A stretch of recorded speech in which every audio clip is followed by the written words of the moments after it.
So today we are going to discuss the Quarter 4 Module 3C ICT Tool Weaknesses for the subject Trends, Network, and Critical Thinking in the 21st Century.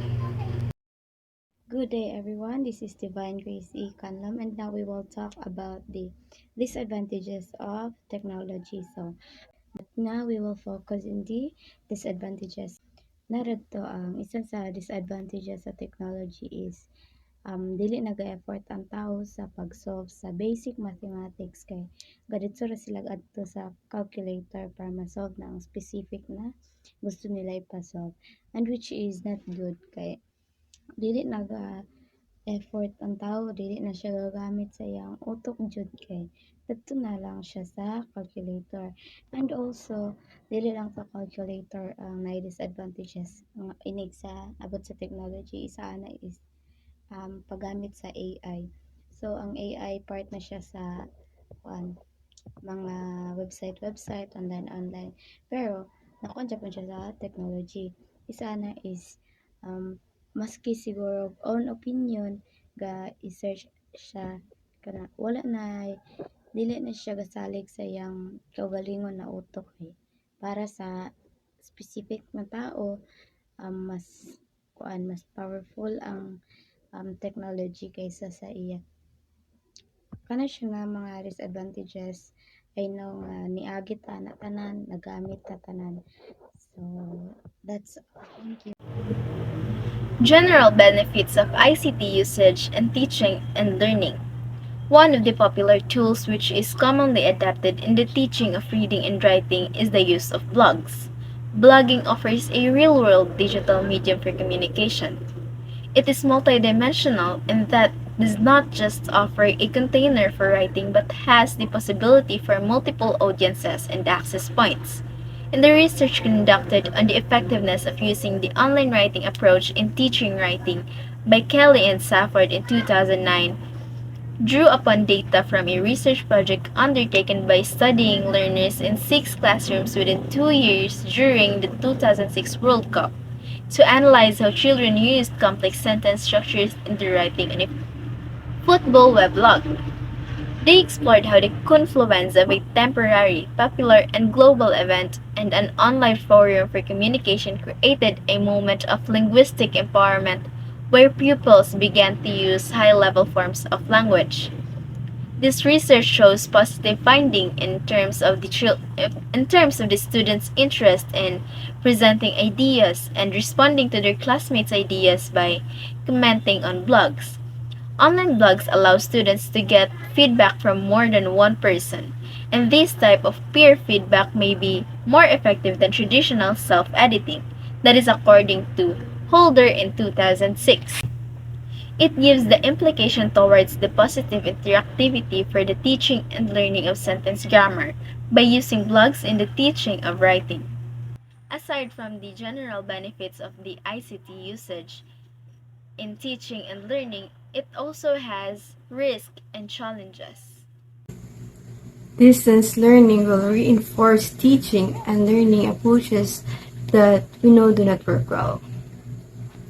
Countries are shifting to distance learning approaches, whether through distributing physical materials for students or through online or technology to facilitate online learners, or a combination of both online learning and traditional offline.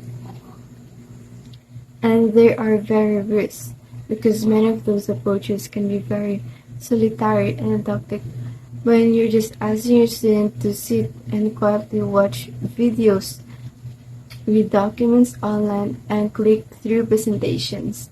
That's really dull. The worst form of learning is to sit passively and listen, and this may be the form that most students receive during the school closure. It serves no well, especially those who are the furthest behind.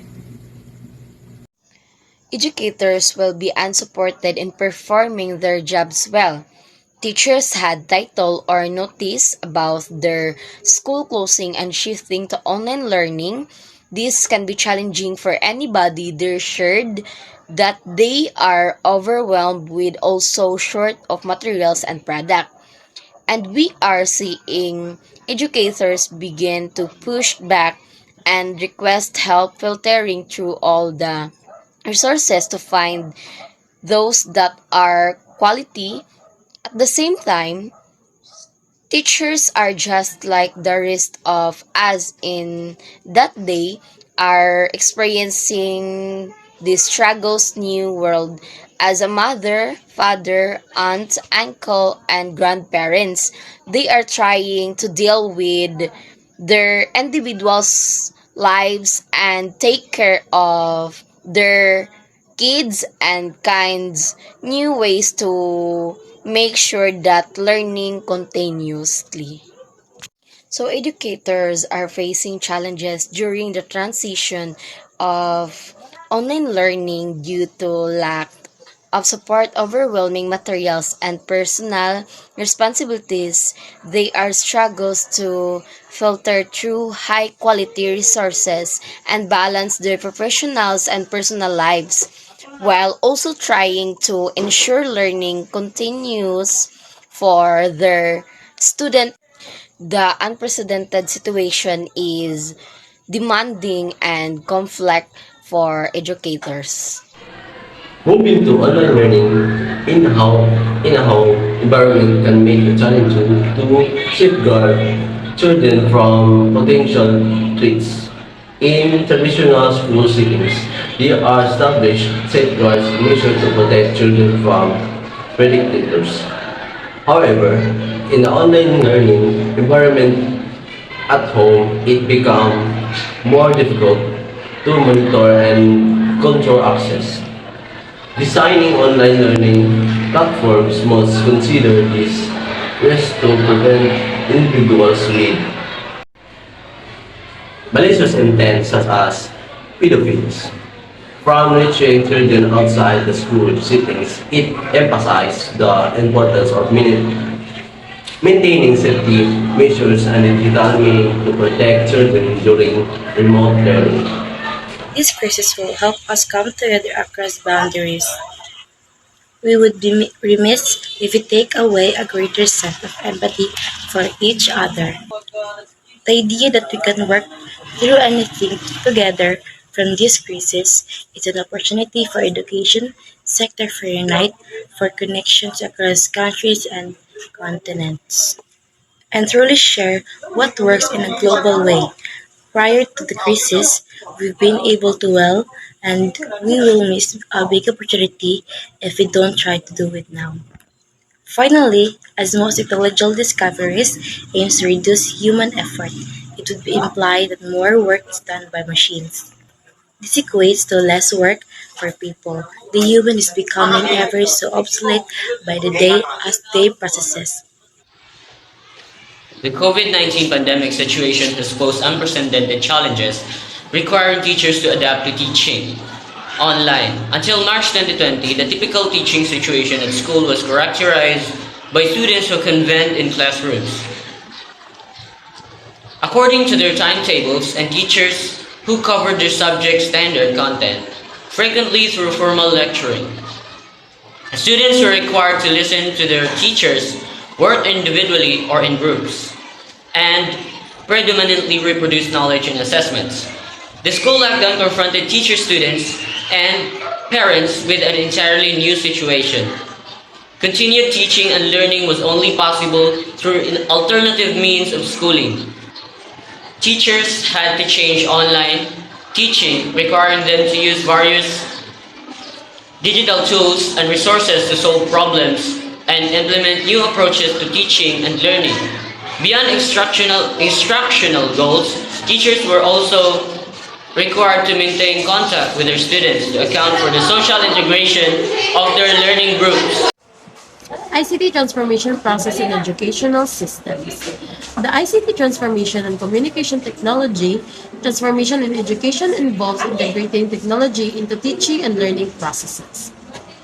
It includes steps like infrastructure development, training educators, implementing digital tools, creating online resources, creating resor- resources, and accessing the impact to enhance educational experiences. The transformation aims to improve access, engagement, and learning outcomes for students. Facts about ICT transformation process of educational systems. Enhanced learning opportunities. ICT integration offers diverse learning experiences through multimedia, interactive resources, and adaptive learning platforms catering to various learning styles. Global connectivity. It enables students to connect with peers, experts, and resources globally, fostering collaboration and cultural understanding. Personalized learning. Technology allows to tailor learning experiences adapting to individual student needs and pacing.